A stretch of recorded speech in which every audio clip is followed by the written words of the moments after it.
Red ribbon express का उदुपी में जोश से स्वागत किया जा रहा है। लोगों में इस एक्सप्रेस को लेकर काफी उत्साह है।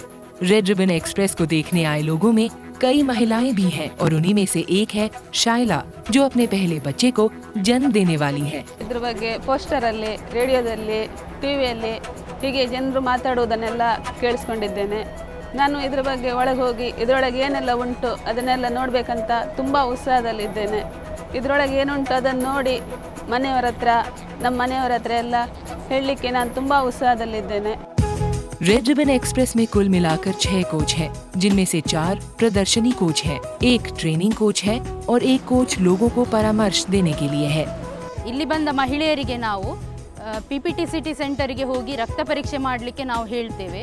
ಮತ್ತೆ ಅವರ ಟೆಸ್ಟ್ ಪಾಸಿಟಿವ್ ಇರಲಿ ನೆಗೆಟಿವ್ ಇರಲಿ, ಅವರು ತಾಯಿಯಿಂದ ಮಗುವಿಗೆ ಈ ರೋಗ ಹರಡದಂತೆ ತಡೆಗಟ್ಟಲಿಕ್ಕೆ ಯಾವೆಲ್ಲ ಔಷಧಿಗಳು ಪಿಪಿಟಿ ಸಿಟಿ ಸೆಂಟರಲ್ಲಿ ದೊರಕ್ತಾ ಇದೆ ಅದರ ಬಗ್ಗೆ ಅವರು ಹೆಚ್ಚಿನ ಮಾಹಿತಿಯನ್ನು ಪಡೆಯಲು ಜಿಲ್ಲಾ ಆಸ್ಪತ್ರೆಗೆ ಭೇಟಿ ಕೊಡಬೇಕು।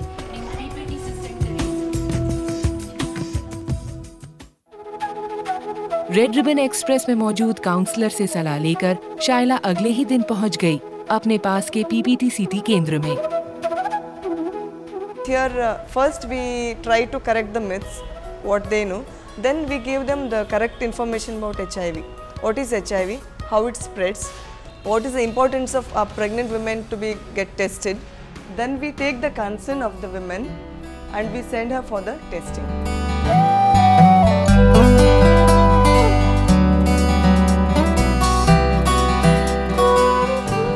ಪಿಪಿಟಿ ಸಿಟಿ ಕೇಂದ್ರದಲ್ಲಿ ನನಗೆ HIV ಬಗ್ಗೆ ತುಂಬ ಮಾಹಿತಿ ಸಿಕ್ಕಿದೆ।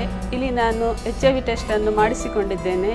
ಇಲ್ಲಿ ನನಗೆ ಗರ್ಭಿಣಿಯ ಎದೆಹಾಲಿನ ಬಗ್ಗೆ, ಪೌಷ್ಟಿಕಾಹಾರದ ಬಗ್ಗೆ, ನಿರೋಧ ಬಗ್ಗೆ, TB ಬಗ್ಗೆ ಎಲ್ಲವನ್ನು ಸವಿಸ್ತಾರವಾಗಿ ಮಾಹಿತಿಯನ್ನು ಕೊಟ್ಟಿದ್ದಾರೆ।